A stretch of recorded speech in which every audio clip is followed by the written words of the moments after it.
நான் இதே போல் என்னுடைய பிறந்த நாளைக்கு ஃபஸ்ட் டைம் லைவில் வந்தேன். அப்போது எனக்கு நிறைய ரெஸ்பான்ஸ் கிடச்சிது. அதோட நிறைய மெசேஜ் வந்திருக்குது. அவங்க எல்லாருக்குமே என்னால் தனியாக பதில் சொல்ல முடியலை.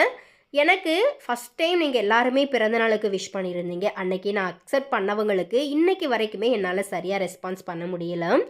அதுக்கு சரியான நேரம் அமைய மாட்டேங்குது. வேற ஒன்றும் இல்லை. அதனால் ரொம்ப சாரி, எல்லாரும் என்னை மன்னிச்சுக்கோங்க. நீங்கள் எங்களுக்காக இவ்வளோ பண்ணும்போது நான் உங்களுக்காக இதை பண்ணலாட்டி எப்படி?